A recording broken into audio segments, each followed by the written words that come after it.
नमस्कार दोस्तों, स्वागत है आप सभी का आपके अपने चैनल पर। तो आज हम बात करने वाले हैं यूपी बोर्ड 11th क्लास की जो पोएट्री बुक है उसके एक चैप्टर मर्सी की, जिसमें मर्सी के हम सेंट्रल आइडिया पे आज बात करेंगे। तो चलिए बिना देरी किए हुए वीडियो को स्टार्ट करते हैं।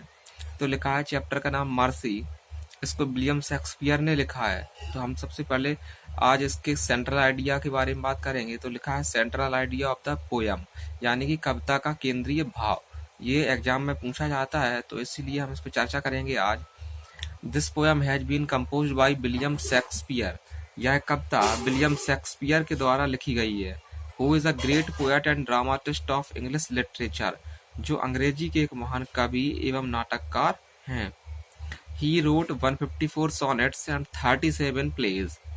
उन्होंने 154 सॉनेट्स और 37 नाटक लिखे हैं। इसके बाद आगे लिखा है mercy is a divine quality. दया एक दैवीय गुण है। It can not be produced by force. इसे दबाव से उत्पन्न नहीं किया जा सकता है। Just as the drops of the rain fall upon the earth from heaven without stopping. कह रहा है कि जिस प्रकार वर्षा की बूंदें बिना रुके आकाश से पृथ्वी पर गिरती हैं, इन द सेम वे, उसी प्रकार mercy comes out from a human heart naturally. उसी प्रकार दया मानव के हृदय से स्वाभाविक रूप से निकलती है।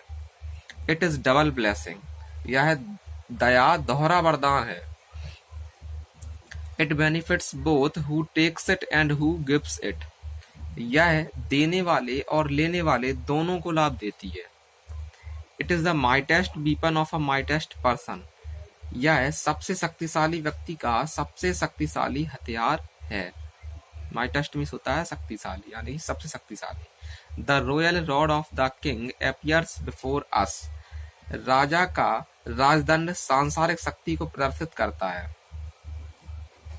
His worldly power while mercy is greater than his royal rod.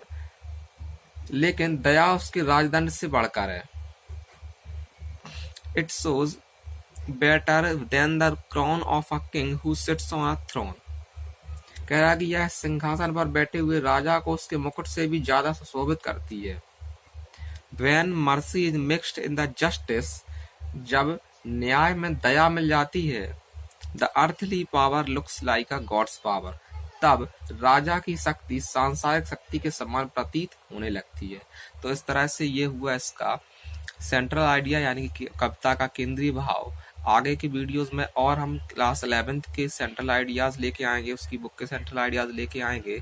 तो आप अपनी पढ़ाई को जारी रखिए, क्योंकि अभी समय ऐसा चल रहा है कि विद्यालय नहीं खुल रहे हैं, तो इस वजह से आप लोग घर पे ऑनलाइन पढ़ाई कर रहे हैं। तो आशा यही करता हूँ कि आप अच्छे से होंगे और निरंतर मेरे द्वारा दिए गए वीडियोस को देख के आप पढ़ाई कर रहे होंगे, और निश्चित ही आप इन वीडियोस की मदद से काफ़ी कुछ सीख रहे होंगे, ऐसी मेरी आशा है। तो थैंक यू फॉर वॉचिंग। अगर आपको चैनल अच्छा लगता है, इसके द्वारा दिए गए वीडियोस अच्छे लगते हैं, तो उसको एक बार सब्सक्राइब कर दीजिए। अगर आपकी कोई परेशानी, सुझाव या समस्या है तो उसको कमेंट में लिख दीजिए। Thank you for watching.